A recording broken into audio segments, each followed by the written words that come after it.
Okay, out there, it's November 10th, and here we go again. Ready or not.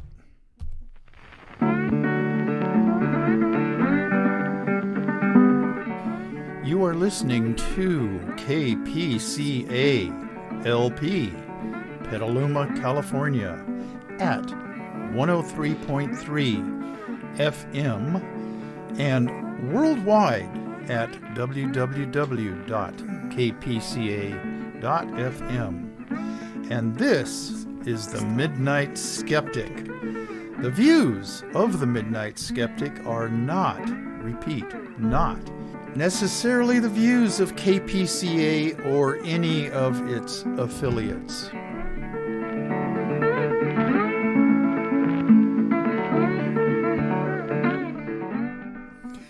Okay, this is show number 43, and this will be broadcast on the 14th of this month, November. It's a Sunday at the usual time, 9 p.m., and worldwide on www.kpca.fm for all of you people who want to listen to this and are not in the range of 103.3 FM in southern Sonoma County in the Petaluma area. That's how you get me. Okay. And again, I'm recording this on YouTube simultaneously as the radio thing. Boy, I've got a wicked delay in my headphones. So just forgive me if I kind of get screwed up on my presentation, but I know you all forgive me. Okay. Again, let me say that the views of the Midnight Skeptic should be the views of Petaluma Community Access and KPCALP, the radio station, and its couple of television stations that they operate out of Petaluma Community Access. And as a matter of fact, my views should be the views of all good thinking Americans, intelligent and well educated and blah, blah, blah. Okay. And if you want to contact me and have some suggestions to make to me about how I can make this show better, and if you want to send me any death threats, well, I'll get them. If you email themidnightskeptic@gmail.com, all lowercase, all one word, I'll get it. Okay. Shout outs. I do this every show, and once in a while I forget to include a group of people. I think last show I forgot to include the Sonora crowd. My bad. Okay. I have some international followers on the Anchor.fm site. Spotify is one of their outlets that they use to disseminate this all around the world. And I've got 2 Australians, 2 New Zealanders, 1 from Germany and 2 from Ireland. So, hi, you guys out there. I hope you're safe from that COVID-19. Okay. And let's see, East Coast, Geraldine Goldfinger, and then going down the East Coast to the Raleigh-Durham area, Dr. David Rubin, and then down to Florida, Amelia Beamer up in the St. Augustine area, Edgewater specifically, and then across to the west coast of Florida, we have Nelson and Alice Lydell.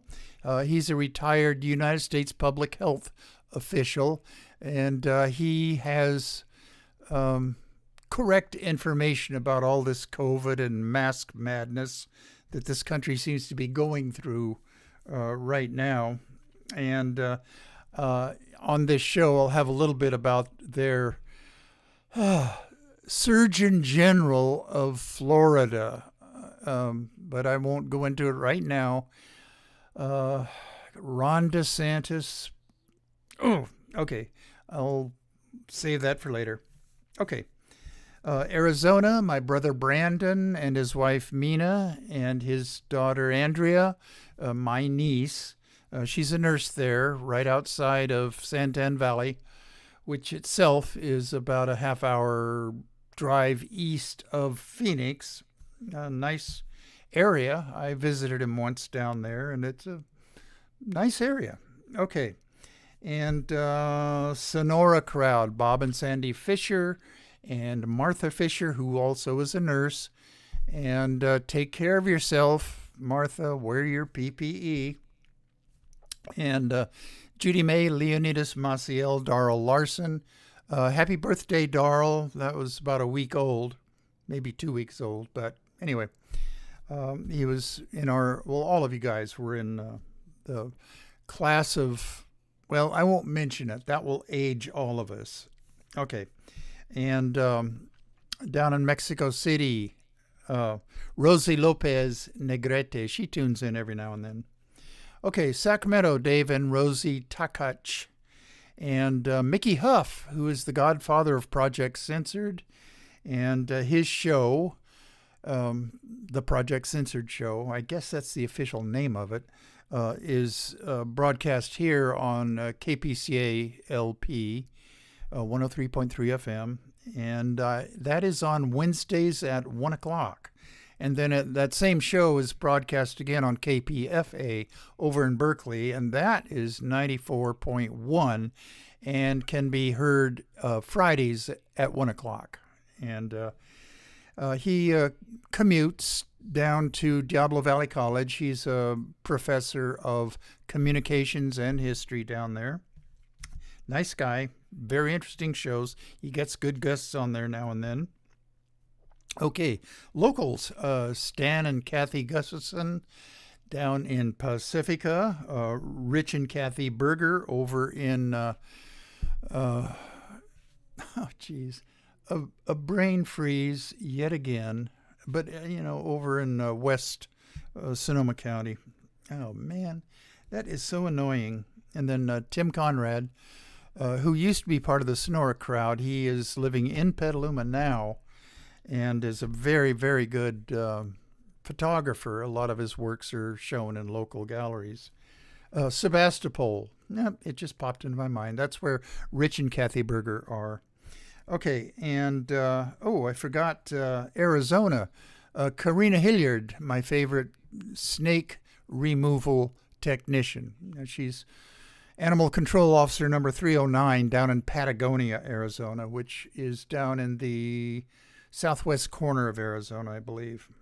Okay, and then locally also, Nariman. We're going to have to get together when the weather improves a little bit. And I'm not griping about the wet weather. We need it. We need all the rain we can get here. And then Tom and Nancy Throw, they every now and then tune in to this bit of madness. Okay. I promise that I'm going to have 4 or 5 segments of good news. I hate to be so negative, but with the state of this country right now and the state of COVID-19 is kind of ticking up in this state. And I myself am fully vaccinated, and I wandered over to Kaiser Hospital about 10 days ago, and just on the off chance that in this room where I know that they do the shots, they were not busy and I could just walk in and get it. Well, I did. I was expecting to at least just make an appointment there, but didn't need to. I got my booster shot, so I'm good to go. I still wear my mask into Safeway when I go shopping. I wear my mask on the rare occasions when I go into a restaurant. And then, I kind of take a cue from all the other people there, whether they keep it on at their tables or not. Obviously, you can't wear it while you're eating and drinking, but all the wait staff on the restaurants that I've been going into have been wearing their masks. I just can't see the Republican MAGA head Trumper stupid conservatives outrage at masks. Jeez, it's not that big a deal.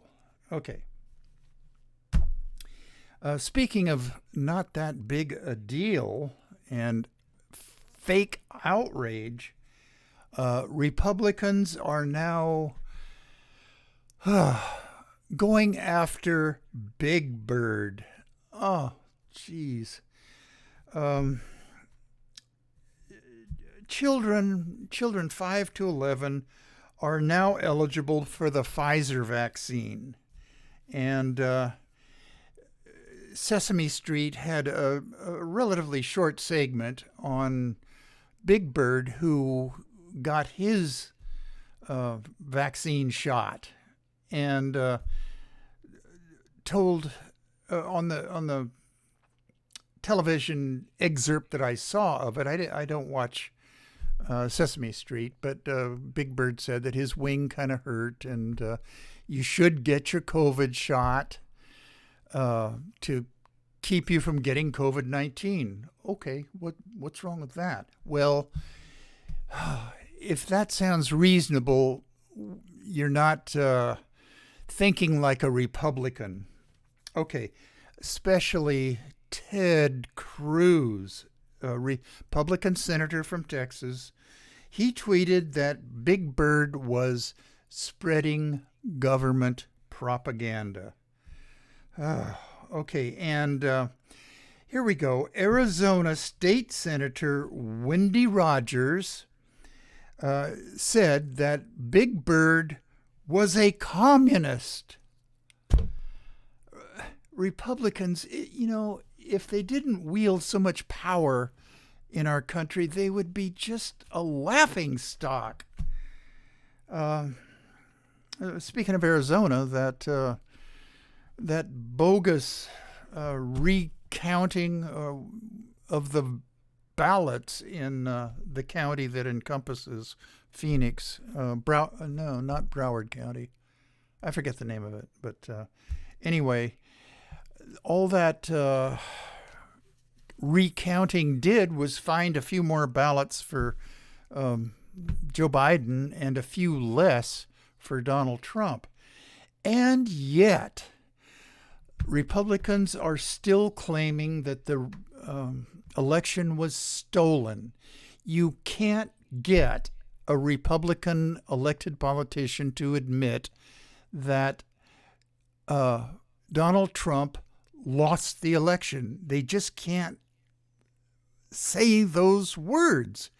They will say that Joe Biden is the president, but they will never say Donald Trump lost the election. That's just verboten. And if they don't want to get themselves primaried by a Trump acolyte, then they just cannot say those words.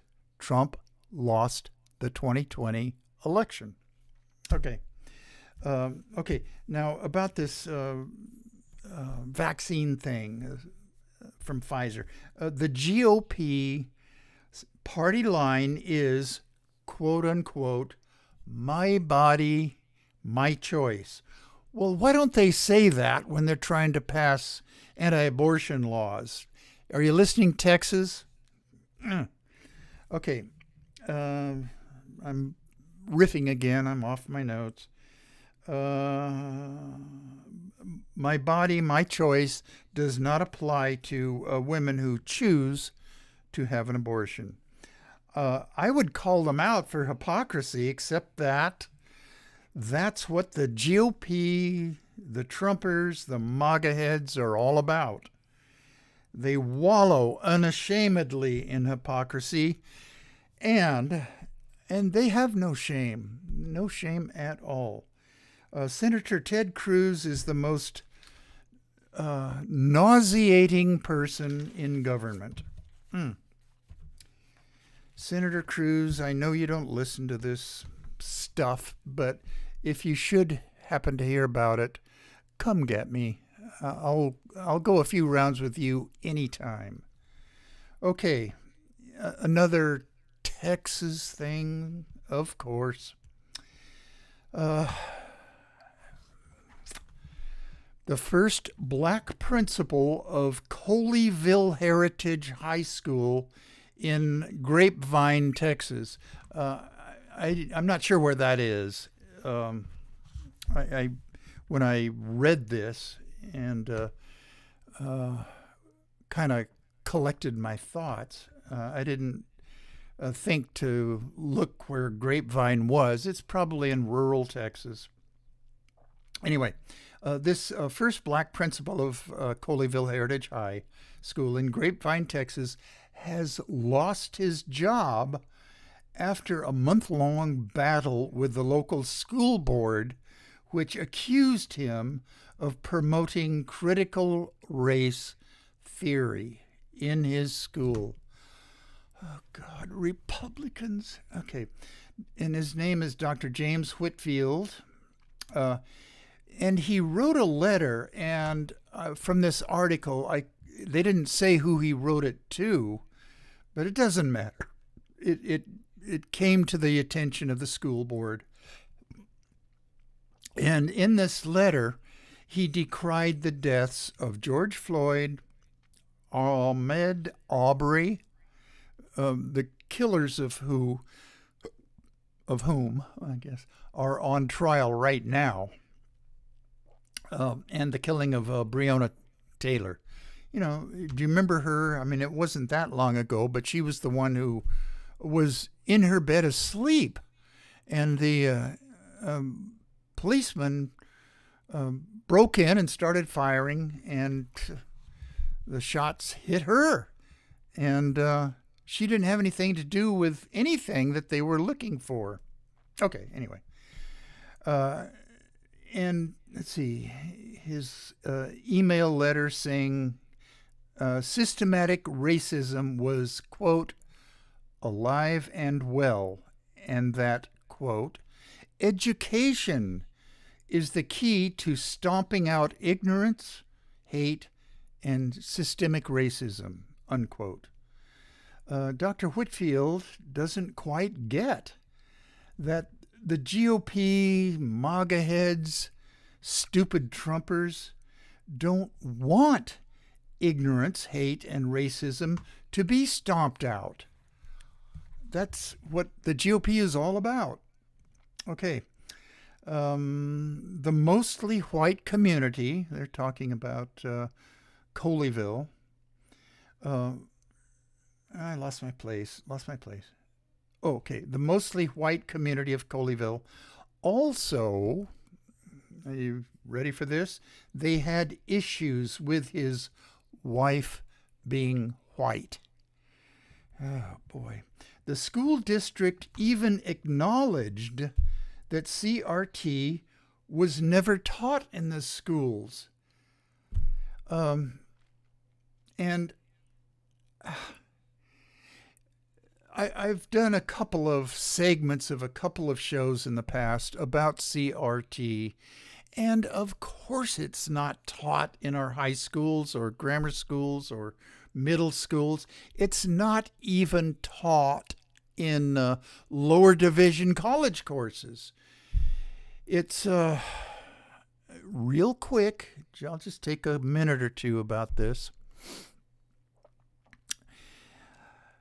Critical theory itself, forget critical race theory, critical theory itself is an economic, legal, sociological theory of how discriminations against various groups get hardwired into our laws, our legal system, our social practices, our class structure. Okay, now this was formulated in around the turn of the century up through the 20s, mainly the 20s and 30s, because, well, what was going on in the 30s? The Great Depression and class struggles kind of bubbled up to the surface. And this is where Marxism comes in. And you could call critical theory around that time as critical class theory. I've read a few writers on this topic that use that term, so I didn't just make this up. Okay, cut ahead to late 50s and 60s in America. The second wave feminism. First wave feminism, in case you've forgotten what I did on, a year ago or 2 years ago. First wave feminism was just the suffragists. They were trying to get the vote. Okay. Second wave feminism was work-related and fulfillment of housewives who were bored to death being housewives and wanted to do something more with their lives. And work discrimination kind of prevented that in a way, or at least made it more difficult. Okay. And at that point, you could sort of call critical theory critical feminist theory. All right. Cut ahead another couple of decades. And here we go with the gay rights movement, and including still women's rights movement was still going on. At that point in 1980s or 1990s, you could kind of label it critical gay theory or critical LGBTQ theory, except that LGBTQ moniker wasn't widely used until the very end of the 90s and into the new 2000s. Okay, well, come ahead now, and I'm going to do a little segment on this. Well, here we are. Now we have critical race theory because of all the things, all the bad things that are going on with blacks in this country still. Okay. Where am I in my notes? Okay, I got to collect myself here, pick up the pieces, as it were.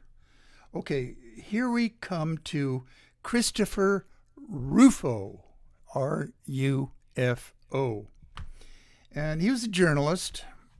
And in July of 2020, an employee of the city of Seattle documented an anti-bias training session. Well, it wasn't just Seattle doing this. It was a lot of cities, a lot of corporations, a lot of companies decided that they needed to have inclusive and anti-bias training for their employees. Well, whoever this guy was that recorded and this training session, it was held on Zoom because of all the COVID-19 lockdowns. Okay, but he recorded it, and then I guess in an email or a letter or something, he contacted, let's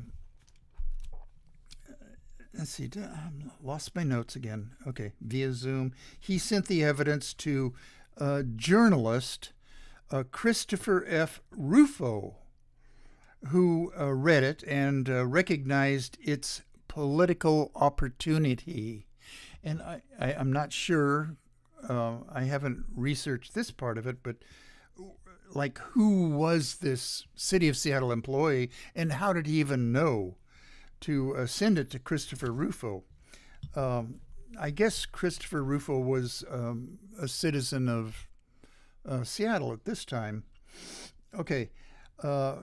There was a rather small right-wing think tank in Seattle that commissioned Christopher Rufo to write an article about homelessness in Seattle.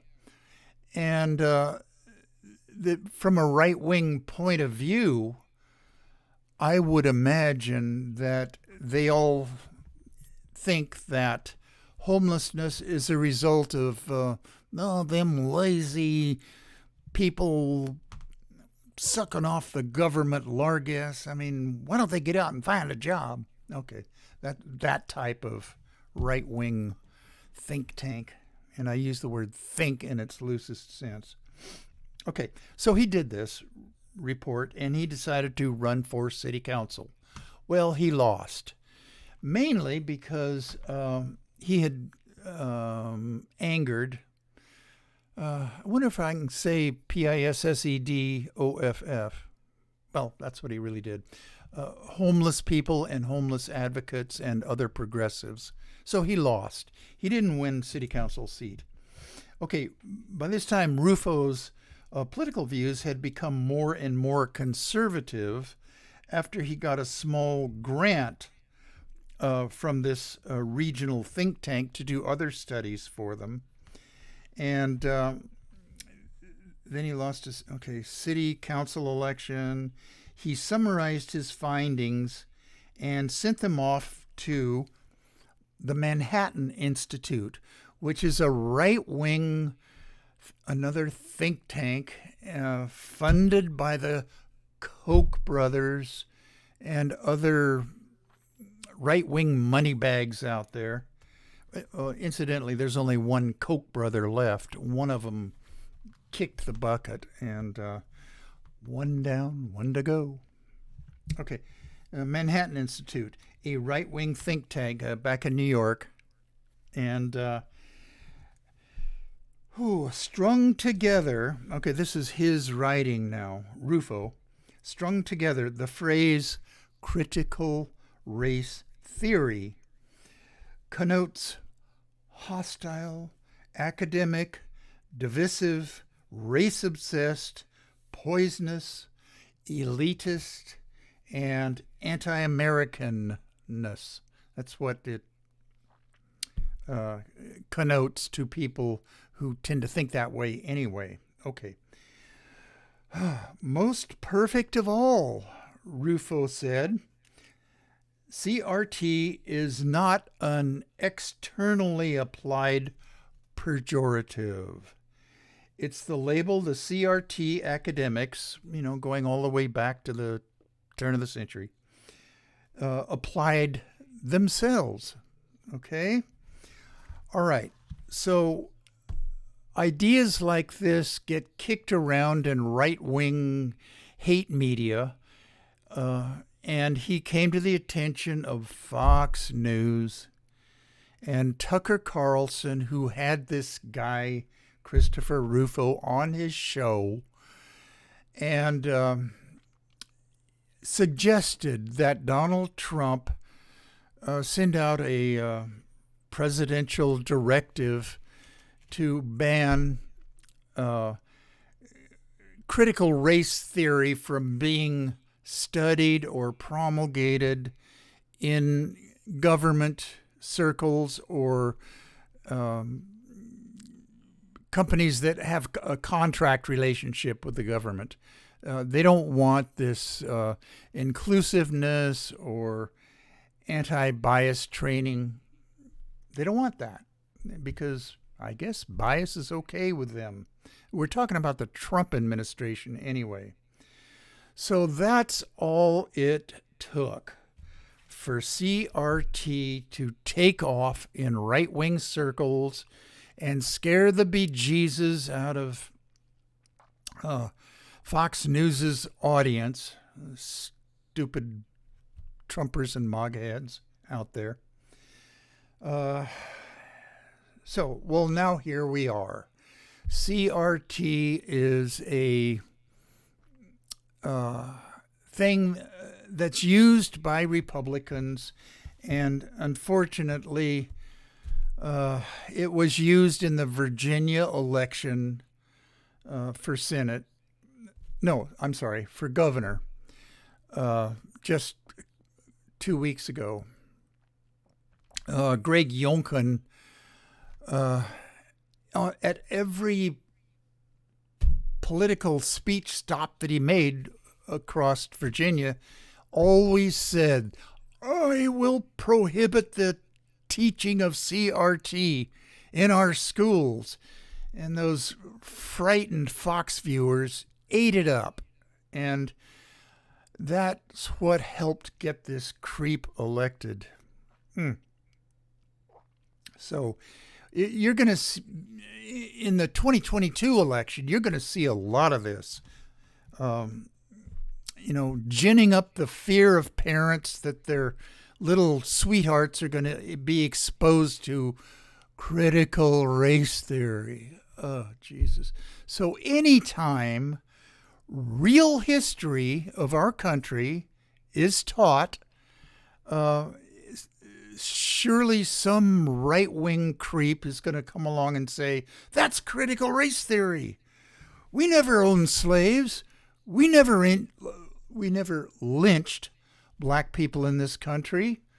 We never redlined cities to designate where blacks couldn't buy houses. We never did any of that. Everybody could eat at the same lunch counter. Our country is fair and liberty and justice for all. Well, that's even in our Pledge of Allegiance. Okay. But anytime any real history teacher teaches real history of our country, and we've done a lot of bad things, okay, just admit that. We've learned our lessons, and we should move on. But sure as shooting, some actual historian that is teaching high school history, once they mention this, they're going to bring down the right-wing nut jobs on them, and they're going to invade the school board meetings and threaten them with violence. Okay. All right. Enough of that rant. Okay. And here is a very, very disturbing thing that I ran across. I won't go into where I got this, but it was on my one of my, I jokingly call it lefty propaganda shows, and MSNBC, if you must know. Republican death threats to poll workers. Now, I am very fearsome of this taking hold in our country. Well, it has taken hold. The stupid-ass Trumpers who believe, as do all Republicans, that the election was stolen. The really out there wingnut fringe of the Republican Party, and this group of people I'm going to be talking about are the worst of the Republicans. All Republicans are worse as far as I'm concerned. I didn't used to be this way, and I've told you on other shows that I am still officially a registered Republican, and I am so ashamed of the Republican. I'm not even going to refer to them as a political party anymore. They are just a cult, a Trump-following cult. Okay, enough of that. I'm riffing again. Okay, Reuters. Now, Reuters. They are a company that aggregates news, and they have many, many reporters and investigators working for them. They have investigated death threats left on the answering machines of various secretaries of states, and they're pretty much the people that are responsible for running elections in the various states. Okay, specifically, the Secretary of State of Vermont, back on December 1st of 2020, well, actually from November 22nd to December 1st of 2020, received a whole bunch of death threats from this one guy. And the authorities were informed of this, authorities meaning the police, and they said that the phone number was untraceable. Well, enter Reuters reporters and investigators. They just called up the number that was left on the answering machine and called this guy. And he was right there. He answered the phone. The first time they called him, he cursed at them and hung up. Well, they kept calling. And on the second call, he actually answered and began to talk to the Reuters reporter. And his name is Jason Zepp. I guess it's a Hungarian name. You spell it capital S-Z-E-P. Jason Zepp. He was the reporter, the investigative reporter. And so he called this guy and talked to him. And the guy was proud of it. He didn't deny that he did it. He happily owned up to it. So this kind of opened an investigative box, Pandora's box, investigative Pandora's box. And other Reuters reporters jumped on this and began to research across this country to other states to see how many death threats other secretaries of state and other poll workers were receiving. Brad Raffensperger down in Georgia, he's the Republican that wouldn't find, 11,000 and some odd votes for Donald Trump when he called Brad Raffensperger. Raffensperger was an honorable man. He wouldn't do it. He wouldn't find these bogus 11,000 votes for Donald Trump. Okay, well, he and his family have been getting death threats right and left. Not just him, but his wife and his family. He has gotten protection from the Georgia state troopers. Excuse me, time check. Yeah, we're proceeding apace. Anyway, Brad Raffensperger was an example of the death threats. But, okay, the Vermont State Police claimed that there wasn't a real reason to investigate this, and in any event, the phone number was untraceable. That's what they said. Well, the Reuters investigators and reporters went out there and just called him. The Vermont State Police are too dumb to just do that, or they are liars, or, and this is what I fear most, that law enforcement agencies are in the MAGA Head cult. I hope that's not the case, but there were, in fact, a lot of retired law enforcement, current law enforcement, retired military veterans, current military veterans in the January 6th insurrection at our nation's capital.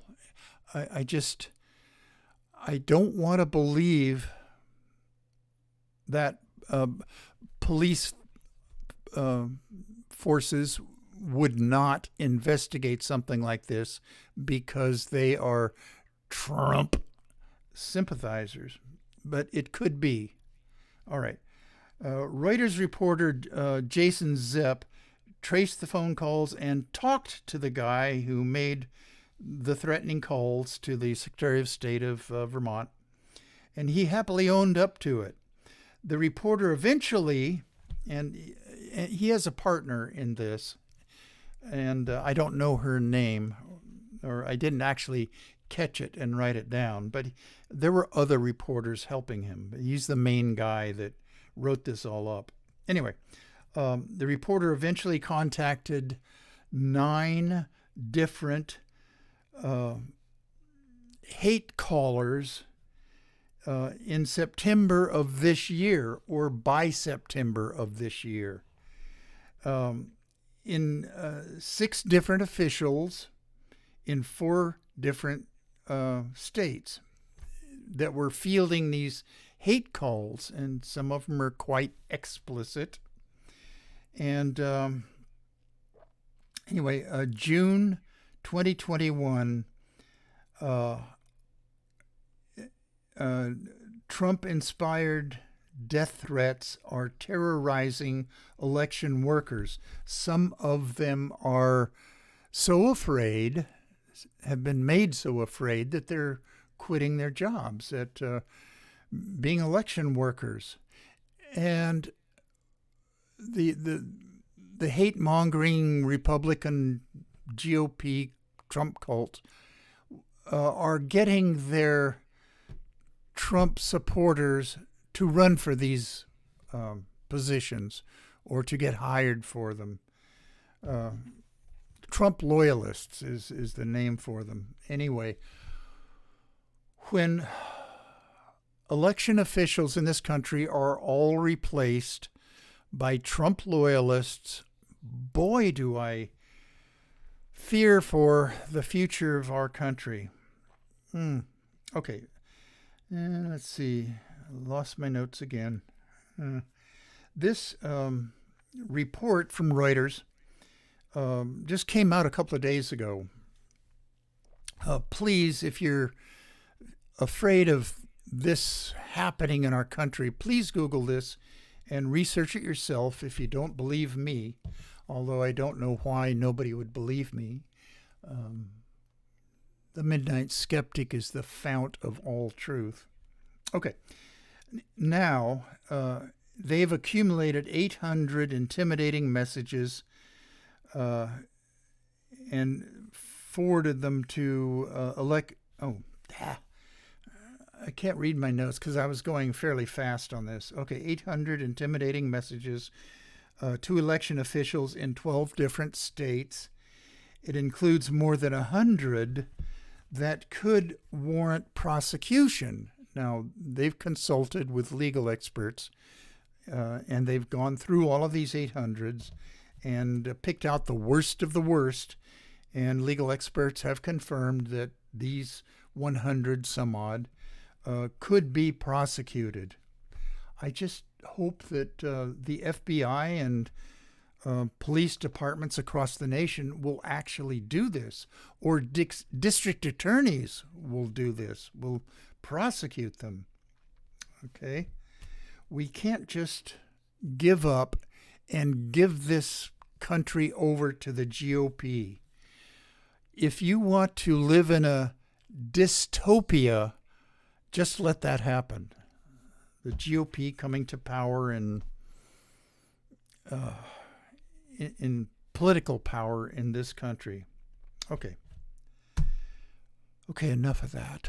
Okay, I like I say, I don't like this kind of negativity and this kind of fear about what's happening to our country. So I will always try to find some good news articles to relate to my thousands and thousands of listeners out there. Okay, here we go.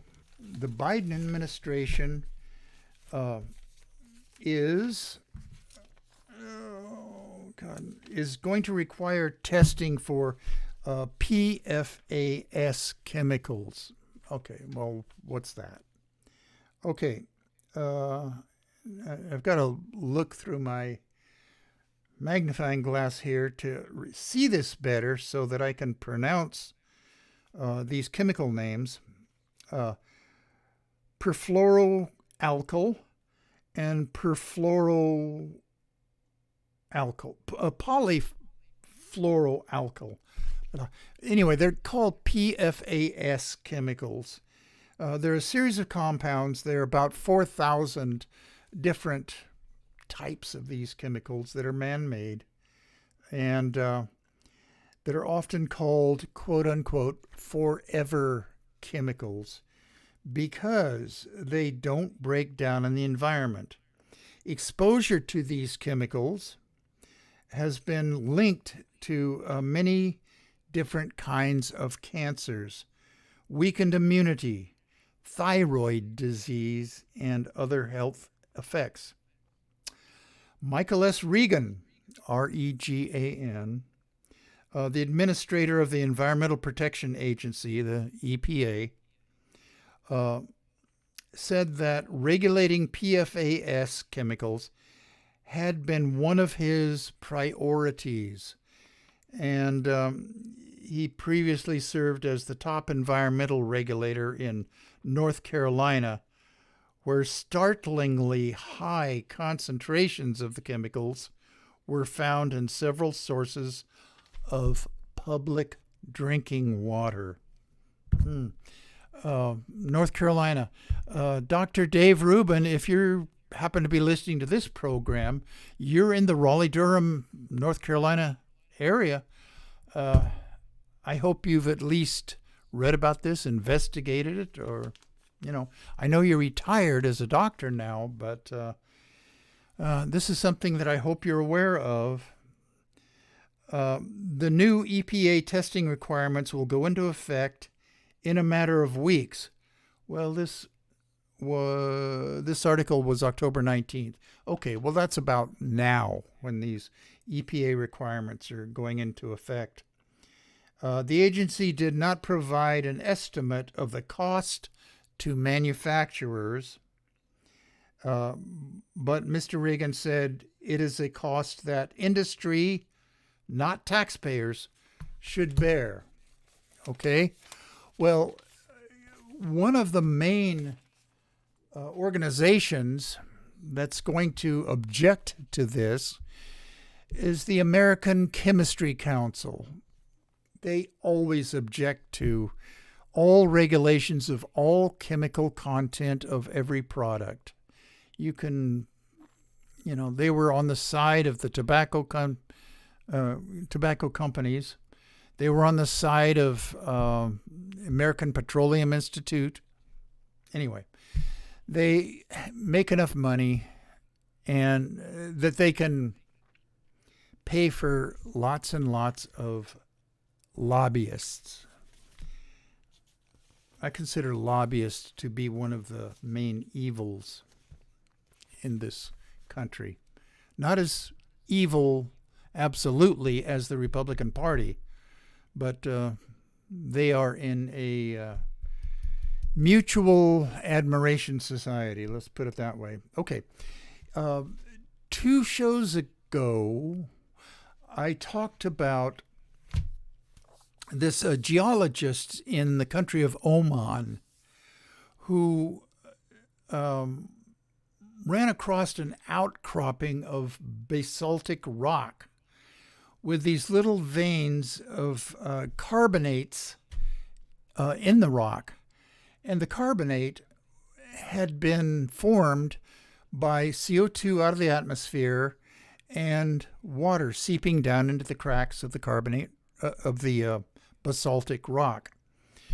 Okay, and he speculated that taking CO2 out of the air is a possibility on large, I don't know, what's the word I'm looking for? Scaling it up to large concentrations, which we need. And he said that there were a few startups around the world that were actually doing this. And he mentioned in passing a company in Iceland that was doing this. Well, yeah, here we are. I've got a little bit about that company. And believe me, that's not right now the solution to our global warming problem. And the COP26 conference, where everybody talks about what we should do, is going on over in Glasgow, Scotland right now. And I don't know whether this has come up with them, but okay, one of the ways of taking carbon dioxide out of the air is what I'm going to be talking about right now. Okay. Orca, O-R-C-A, the world's biggest commercial direct air capture, it's abbreviated DAC, device, which in September, that's like 2 months ago, began pulling carbon dioxide out of the air at a site 20 miles from the Icelandic capital, Reykjavik. Okay? It kind of looks like some huge air conditioners, and with some sort of a filter attached to them. And when heat is applied to that filtering substance, it releases the CO2, which is then mixed with water by this one Icelandic company called Carbfix, Carbfix, to create a drinkable fizzy water. Okay, that's not the making it into rock part of it, but there's other uses for CO2 once you remove it from the air. Several other firms are striving to pull carbon from the air in the United States and elsewhere, but only here in the volcanic plateaus of Iceland is the CO2 being turned into that sparkling cocktail and injected several hundred meters down into basaltic bedrock. Okay, so there's two ways that they're removing carbon dioxide from the air and then actually using it for something. One is the carbonated beverage. That's not going to cut it in any sizable quantity. It's this rock thing that is showing promise for actually working on a scaled up size. Okay, Carbfix has discovered that its CO2 mix will chemically react with basalt and turn to rock in just 2 or 3 years instead of the centuries that the mineralization process was believed to take. This is what that guy in Oman, the geologist in Oman, said. I mean, he realizes that it takes hundreds of years for this to happen, but he was speculating that there should be a way to speed this up. Well, this is it. It's being sped up. Okay. So it takes the CO2 that Climeworks DAC. Okay, that's the name of the company that made this large factory-sized CO2 removal. It was not a factory. Anyway, this DAC, direct atmosphere. Okay, what does DAC stand for? Boy, I've got a direct air capture. Geez, that DAC. Whew. Okay. It is a permanent solution, unlike the planting of forests, which can release that carbon by rotting, being cut down, or burning in a warming planet. Even the CO2 that other firms are planning to inject into empty oil and gas fields could leak out. Some experts fear, but once carbon dioxide turns to rock, it is not going anywhere. Okay, so there's tree planting is the one that I'm hopeful about, except that the number of trees that have to be planted is just enormous. And there's other ways that people are coming up with to remove carbon dioxide from the air. This injecting it down into dry, non-productive oil wells or gas wells anymore, that's not really going to cut it because they have a way of leaking out. It's just kind of like hiding it rather than removing it. Okay, another time check. Ooh boy, I'm running out. Okay, one more item and then I got to play my out music. Okay, another thing that I talked about on a show 2 or 3 shows ago was lab-grown meat. Meat, not meek, meat. And I was unaware at the time that I was talking about this that we have a lab-grown meat facility, and a fairly large one, right here in Emeryville. That's across the bay from Petaluma. And okay, the facility, part of a new 53,000 square foot campus for Berkeley food tech company, and this is their name, Upside Foods, is billed as the first of its kind in the world and ready for commercial scale. I was completely unaware of this, but I know it now, and now my thousands and thousands of listeners out there know it now. It's on the horizon. Okay. Is billed as the first of its kind.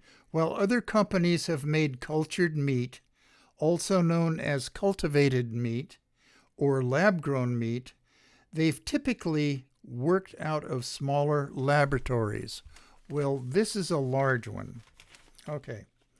The U.S. government still hasn't approved the sale of cultivated meat, but Upside Foods Chief Operating Officer Amy Chen, C-H-E-N, said the new facility is proof that the technology is ready.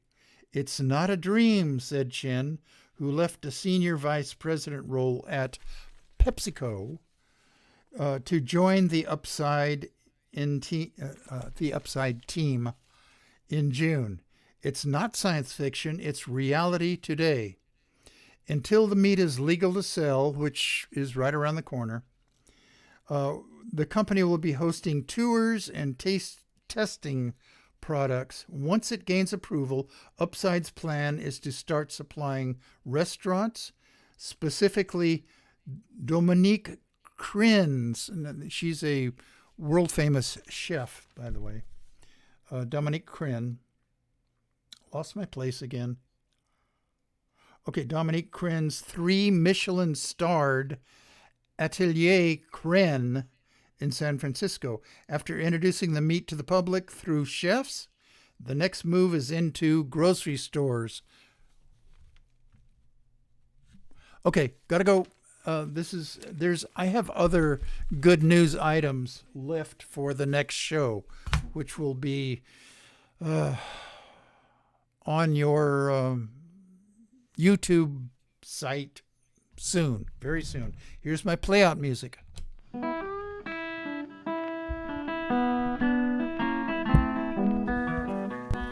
You have been listening to The Midnight Skeptic on KPCA LP, Petaluma, California.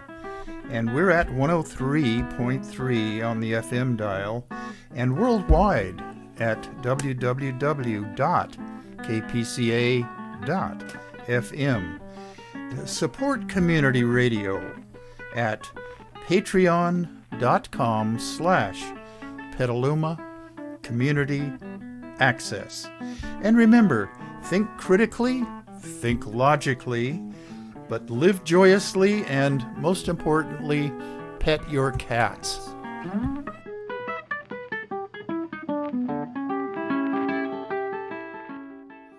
Okay, I'm still here for my YouTube people, but I just ran over 58 minutes, so I'm going to be cut off by KPCA, which is what they do for their own announcements. So take care, everybody, and I'll see you in a week.